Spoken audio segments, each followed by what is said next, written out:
So when you're writing dialogue, the important thing to remember is that you write for the eye and the ear. So you have and you have to write what is actionable.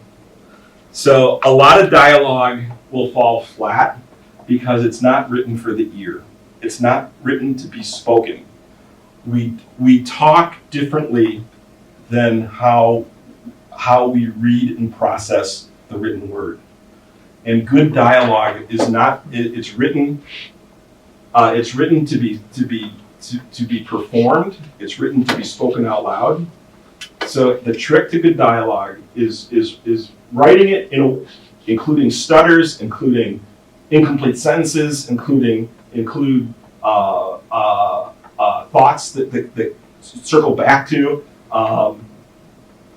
and you'll see that throughout accents.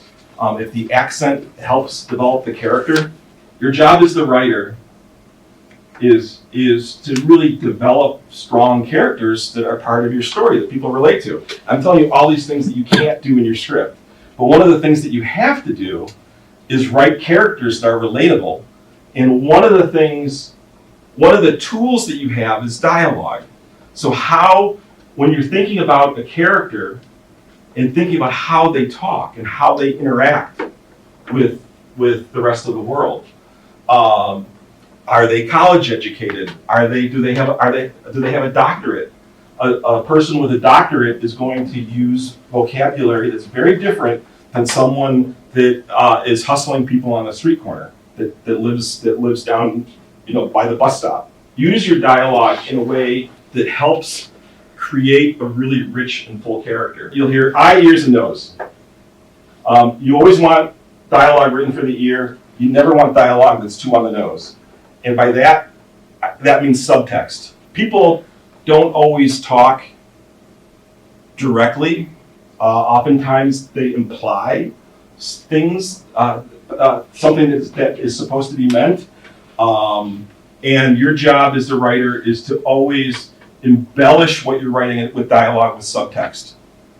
And your work will become so much richer and more profound when you aren't always writing on the nose. If you're using dialogue to simply move the plot forward, that's what people mean by writing by being too on the nose. Don't write something to be read, but you're writing something to be performed. There's another old saying.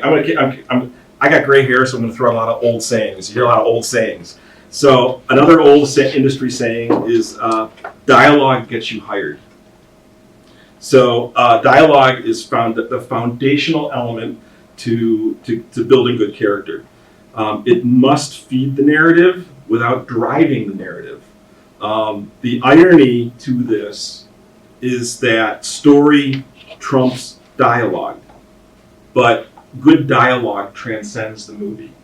If you envision the script as a three-legged stool, you need the dialogue for one leg, you need the story and the plot for another leg of the stool.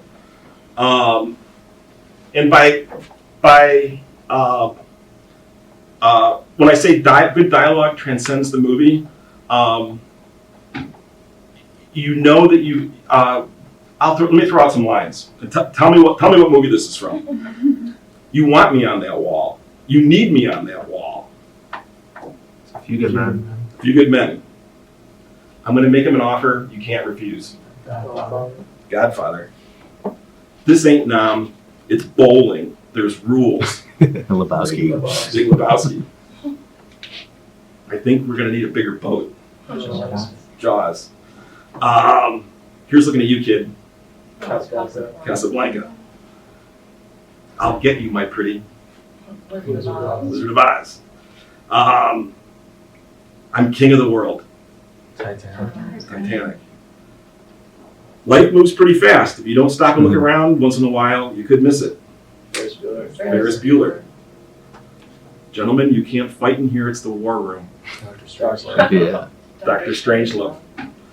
So, really, really good dialogue that it's meant to be performed. It will embed itself in the audience, and if everyone does their job right, they will never forget it, and that's what people will remember.